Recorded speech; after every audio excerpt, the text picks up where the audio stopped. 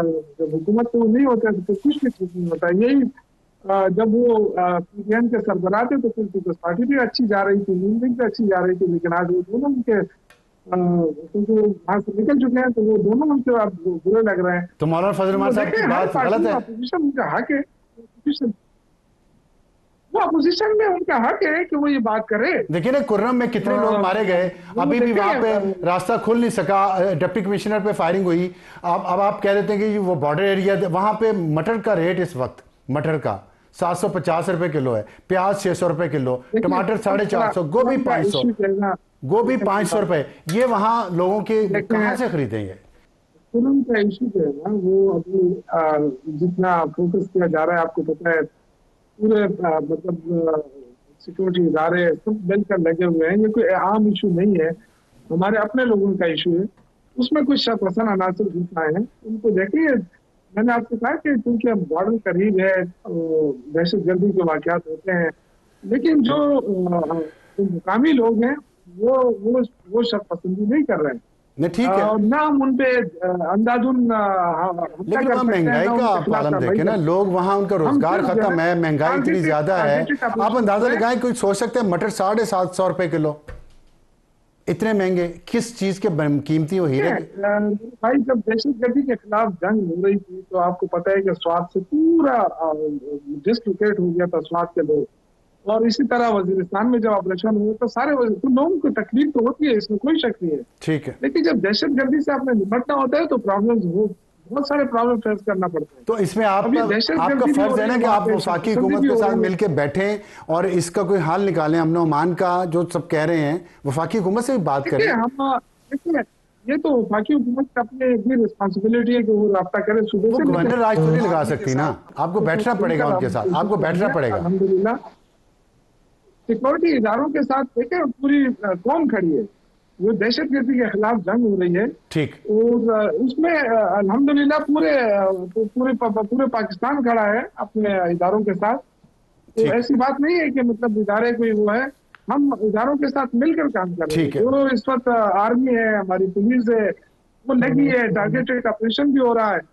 تو دیکھیں ہجوم میں کام کرنا بہت مشکل ہوتا ہے. ٹھیک ہے، اب اگر اس طرح جس طرح ہمارا 26 نومبر کو ہمارے احتجاج کو جس طریقے سے سپلائی کیا گیا اس طرح تو ہم نہیں کر سکتے نا. ٹھیک ہے، بہت شکریہ اپنے لوگ شوکت یوسفزئی صاحب ہم سے بات کرنے کا. اور وقت ہے بریک کا، بریک کے بعد واپس آئیں گے تو ہمارا آج کا ایڈیٹوریل پاکستان کے بچے غیر محفوظ کیوں، کراچی میں کیا ہو رہا ہے، ایک چھوٹے سے بریک کے بعد.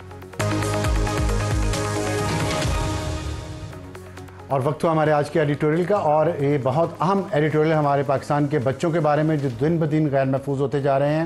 اور اس میں بدقسمتی سے پورے ملک میں یہی حالات ہیں. پاکستان میں تقریباً 2.5 کروڑ بچے اسکولوں سے باہر ہیں، 3 میں سے ایک بچہ اسکول نہیں جاتا. پاکستان پورے کا یہ حالات ہیں. اور پھر یہ ہو رہا ہے کہ بچے اغوا بہت ہو رہے ہیں. اور کراچی میں آپ نے دیکھا کہ حال ہی میں کچھ واقعات ایسے ہوئے ہیں جس سے یہ ایشو بہت زیادہ لوگوں کے دلوں کو افسردہ کر رہا ہے. اور یہ اس پہ ہم اس کو اس لیے ہائی لائٹ کرنا چاہ رہے ہیں کہ تمام صوبائی حکومتوں کی یہ ذمہ داری ہے کہ وہ ان واقعات کا سدباب کریں. اور کراچی میں جو سال کے پہلے مہینے میں 3 بچے اغوا ہوئے ہیں، کراچی کا میں اس لیے کہہ رہا ہوں کہ بڑا شہر ہے, پاکستان کا سب سے بڑا شہر ہے, اور اس میں جو واقعہ بھی ہوتا ہے وہ میڈیا کا فوکس ضرور بنتا ہے اور اس سے اویئرنیس پھیلنی چاہیے باقی ملک میں بھی جو کچھ ہو رہا ہے. تو پہلے مہینے میں 3 بچے اغوا ہوئے ہیں. 7 جنوری کو نارتھ کراچی سے 7 سالہ سارم مدرسہ گیا اور پھر وہ کبھی نہ لوٹا. 18 جنوری کو پانی کے ٹینک سے اس کی لاش برآمد ہوئی اور اٹاپسی رپورٹ کے مطابق زیادتی کے بعد اس کو قتل کیا گیا تھا, لیکن اغوا ہونے کے 6-7 دن تک وہ بچہ زندہ تھا. یہ اس کی پوسٹ مارٹم رپورٹ سے پتہ چلا ہے. تو ان 6-7 روز میں پولیس, کراچی کی پولیس, دنیا کا 2-3 بڑے شہروں میں کراچی آتا ہے, وہاں کی پولیس اتنی اکوپڈ نہیں ہے کہ وہ اس بچے کو تلاش کر کے اس تک پہنچ سکتی. تو اس کا مطلب یہی ہے کہ پولیس اپنے کام میں ناکام ہے اور حکومت بھی اس کی ذمہ دار ہے.